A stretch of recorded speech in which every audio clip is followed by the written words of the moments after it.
में तो जहर पिलाते भी डरना, अमृत न पिलाने को घर में तो जहर पिलाते भी डरना। यदि सत्य मधुर नहीं बोल सको तो झूठ कठिन भी मत बोलो। यदि नहीं बोल सको तो झूठ कठिन भी। सभी ध्यान से सुनेंगे तो इन पंक्तियों को आप भी उच्चारण कर सकेंगे। जिन पंक्तियों से हमारे जीवन में उत्कर्ष का कार्य बनता है, ऐसी सुंदर पंक्तियों का उच्चारण करने के लिए सभी भावनाओं के साथ सुनेंगे और उन पंक्तियों को आप भी दोहराएंगे तो आपकी जीवा पावन बनेगी और आपके दिल को बहुत बड़ी प्रसन्नता मिलेगी। यदि भला किसी का कर न सको तो बुरा किसी का मत करना। यदि भला किसी का यदि मौन रखो सबसे अच्छा, कम से कम विष तो मत घोलो। बोलो तो पहले तुम तोलो, फिर मुख ताला खोला करना। तो पहले तुम तोलो, फिर मुख ताला खोला करना। यदि भला किसी का कर न सको तो बुरा किसी का मत करना। यदि भला किसी का बुरा किसी का मत करना। अनंत ज्ञान दर्शन के धारक, जगत जीवों के उपकारक, त्रैलोक्य प्रकाशक, चरम तीर्थेश शासनपति श्रमण भगवान महावीर स्वामी को एवं उपकारी पूज्य गुरु भगवंतों के चरण कमलों में हृदय की अनंत आस्थाओं के साथ कोटिशः वंदना अर्ज करने के पश्चात गुरु मिश्री कमल कन्हैया धर्म सभागार में उपस्थित समस्त धर्म प्रेमी सुज्ञ श्रोताओं, सुशील माताओं एवं बहनों, अभी आपके सामने स्तवन की जो पंक्तियां उपस्थित की है उसमें संपूर्ण प्रवचन का सार आ जाता है। यदि उन पंक्तियों को हम अपने जीवन व्यवहार में अपना लेते हैं तो हमारा जीवन धन्य धन्य बन जाता है। सचमुच उन पंक्तियों को हमें हमेशा गुनगुनाते हुए जीवन व्यवहार के अंदर उसको अपनाते रहेंगे तो इस मिले हुए मनुष्य जीवन का हम श्रेय कर सकेंगे और इस मनुष्य जीवन का लाभ उठा सकेंगे। जिन भाग्यशाली आत्माओं ने अपने जीवन में इस तरह का भाव बनाया कि मैं किसी का भला नहीं कर सकता तो कम से कम बुरा तो किसी का न करूं, बस ये सूत्र जीवन में आ जाए तो व्यक्ति अपने जीवन को भलाई के क्षेत्र में निरंतर आगे बढ़ाता हुआ जीवन को धन्य और पावन बना सकता है। लेकिन व्यक्ति के जीवन में जब जब स्वार्थ आता है, उस स्वार्थ को लेकर के लोगों का बुरा सोचता है, बुरा करता है और पता नहीं क्या क्या अपने मन में दूसरों के लिए संकल्प और विकल्प करता रहता है और वे संकल्प और विकल्प अपने ही जीवन का नुकसान करने वाले हैं।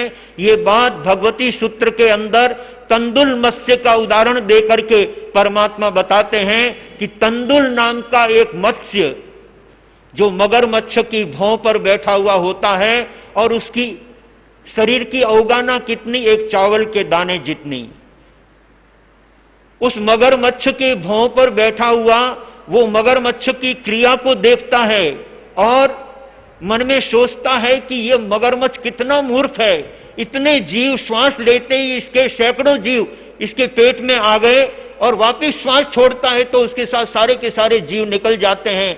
यदि इसके स्थान पर मैं होता तो एक को भी नहीं छोड़ता।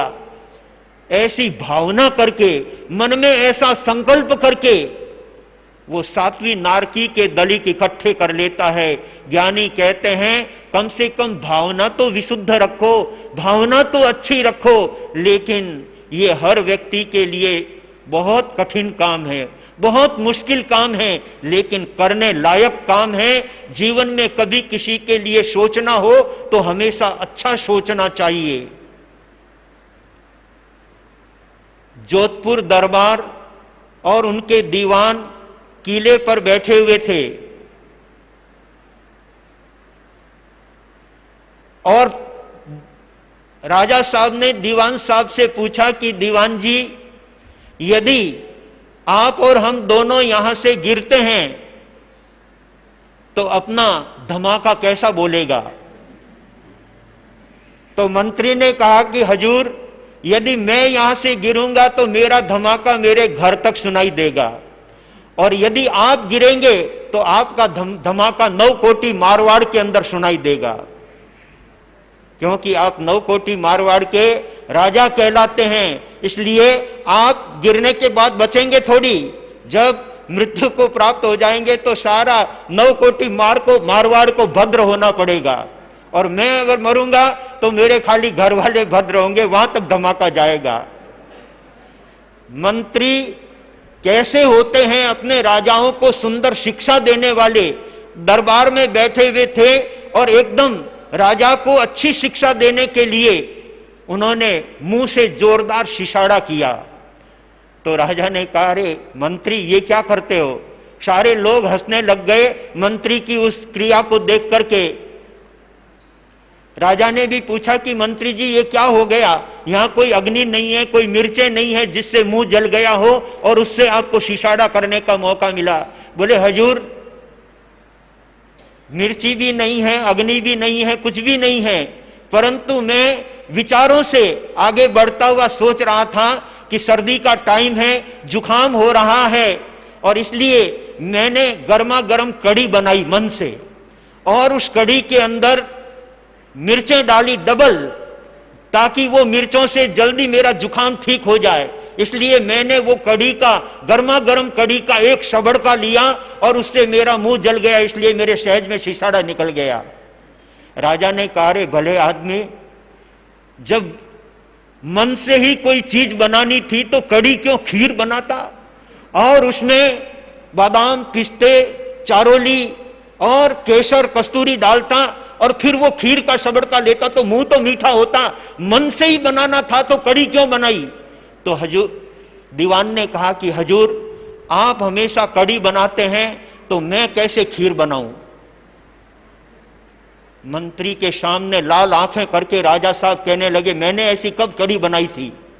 बोले हजूर, आप बिना प्रयोजन दूसरों के लिए पता नहीं अपने अपने मन में क्या क्या सोचते रहते हो, मैं उसको अपने अधीन कर लूं, उसको अपने वश में कर लूं, उसके प्रति यूं हो जाए, उसके प्रति वैसा हो जाए, ये सोचना कढ़ी बनाना ही तो है। जब अपने मन से ही कोई बात सोचनी है तो हर एक के लिए अच्छी बात सोचो, वो भी बहुत विकास करे, उसका भी खूब विकास हो, वो भी खूब आगे बढ़े। ऐसा विचार करने से आपको कोई रोकता है? घर से कोई टके निकाल के देने पड़ते हैं? आप हजूर कढ़ी बनाते हैं और मैं खीर बनाऊं तो अच्छा लगेगा क्या?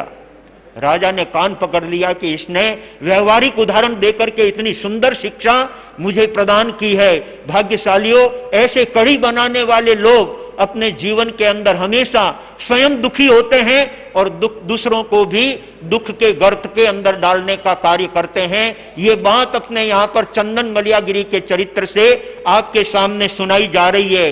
सौभाग्यशालियों, जिस समय बंजारे के पांडाल का, बंजारे की खेमे की सुरक्षा का कार्य शायर और नीर कर रहे थे और वे अपनी आत्मकथा कह रहे थे, उस आत्मकथा को सुनकर उनकी माता, जो बंजारे के पंडाल में, उनके खेमे में एक तरफ बैठी हुई रात्रि जागरणा कर रही थी, धार्मिक जागरणा कर रही थी, और उसके कानों में अपने बच्चों की आवाज पड़ी तो वह विचार करने लगी, ये सारी घटना तो हमसे संबंध रखने वाली है, ये बच्चे तो हमारे ही हैं। ऐसा सोचकर वह मलियागिरी तुरंत तंबू को चीर करके बाहर आ जाती है और अपने पुत्रों के पास चली जाती है। उस समय में शायर और नीर उस बहन को कहते हैं कि तुम जहां से आए हो वापस वहीं चले जाओ। इस तरह से किसी भी रात्रि के समय में पर पुरुष से आकर के बातें करना आपके लिए शोभा नहीं देती है। तब मलियागिरी ने कहा कि ये किसके लिए तुम ये बातें कर रहे हो? जिस मां के लिए, जिस पिता के लिए तुम अभी यहां पर कथा कर रहे थे, वो तुम्हारी सगी माता, जन्मदाता माता मलियागिरी तुम्हारे सामने खड़ी है और उसे तुम नहीं पहचानते। मां के शब्द सुनकर के शायर और नीर हतप्रभ हो जाते हैं और अपने माता के चरणों में जाकर के नतमस्तक हो जाते हैं। एक दूसरे को अपनी सारी राम कहानी, आत्मकथा सुनाते हैं और वो कहानी सुनाते हुए, वो कथा सुनाते हुए बंजारा अपने शयन में आराम कर रहा था, लेकिन माँ बेटे की बात सुनकर के उनकी नींद भी उचट जाती है और वो ध्यान से उन माँ बेटों की बात को सुनता है। और सुनते हुए उसको पता लगा, ओहो आज मेरा पाप का घड़ा यहाँ फूट जाने वाला है। ये बच्चे मलियागिरी के हैं और जब मेरे द्वारा की गई अनीति, मेरे द्वारा किया गया अनिष्ट, ये सारा जब इनको पता लगेगा तो ये लोग मुझे जिंदा जिंदा नहीं छोड़ेंगे। ऐसा वो बंजारा अपने मन में कल्पना कर रहा है। ये बात अपने यहां पर चंदन मलियागिरी के चरित्र से आपके सामने परोसी जा रही है। युग युग से भारत में यह अमर कहानी, धन्य चंदन राजा और मलियागिरी रानी, धन्य चंदन राजा और मलियागिरी रानी। छिप करके उसने देखी घटना सारी, मिल गए अचानक पुत्र और महतारी। घबराया उसको आए याद अब नानी, धन्य चंदन राजा और मलियागिरी रानी, धन्य चंदन राजा और मलियागिरी रानी। मां और बेटे की चर्चा सुनते हुए उस बंजारे के रोंगटे खड़े हो जाते हैं। ओह ये क्या दृश्य मैं देख रहा हूं। सचमुच में अगर इन बच्चों को मेरा इस तरह की सारी अनीति का पता लग गया तो ये मुझे किसी हालत में नहीं छोड़ेंगे। इसलिए मुझे ये मेरे सामने आए उससे पहले मैं ऐसा प्रयास करूं जिससे मेरा बचाव हो जाए और यही उल्टे फंस जाए। ऐसा विचार करके और वह बंजारा सीधा दिन उगने से पहले महाराजा के पास, चंदन राजा के अंतःपुर में जहां राजा जी विश्राम कर रहे हैं, वहां पर वो पहुंच जाता है। व्यक्ति अपने आप को छिपाने के लिए, अपने पाप को छिपाने के लिए क्या क्या षड्यंत्र रचता है, क्या क्या गलत अवधारणा करता है और क्या क्या खेल खेलता है जिसकी हम परिकल्पना नहीं कर सकते। ज्ञानी कहते हैं पाप छिपाया ना छिपे, छिपे न मोटा भाग, दाबी दूबी ना रहे रुई लपेटी आग। ये बात जानते हुए भी लोग अपने पाप को छिपाने के लिए दूसरा पाप करते हैं, तीसरा पाप करते हैं, सैकड़ों पाप एक पाप को छिपाने के लिए करते हैं। वो बंजारा अपने पाप को छिपाने के लिए तुरंत वहां से उठ करके राजा साहब के राज अंतःपुर में चला जाता है, उनके महलों में जाता है और वहां जाकर के राजा के सामने निवेदन करता है, हे नाथ हमारी इज्जत धूल मिलाई, पहरा देने को भेजे दुष्ट सिपाही, वे कर बैठे एक शर्मनाक नादानी। धन्य चंदन राजा और मलिया गिरी रानी, धन्य चंदन राजा और मलिया गिरी रानी। जब व्यक्ति बातों को बनाने का प्रयास करता है, सही बोलने वाला हमेशा एक बात कहेगा, लेकिन झूठ कहने वाला वो 10 तरह से उस बात को रखने की कोशिश करेगा। 10 बार झूठ बोलेगा और अपनी बात को छिपाने की कोशिश करेगा। वो बंजारा राजा के पास पहुंच करके निवेदन करता है कि राजन, आपने जिन सिपाहियों को मेरे संरक्षण के लिए, मेरे खेमे की सुरक्षा के लिए नियुक्त किया था, आज अनर्थ हो गया, मेरा तो जीना ही हराम हो गया है।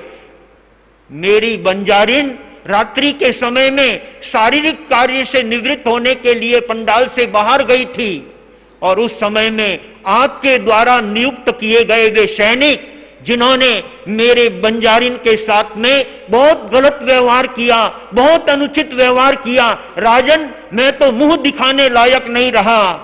धिक्कार मेरा अब जीना जग के माही, धिक्कार राज्य जहां पलते नर अन्यायी।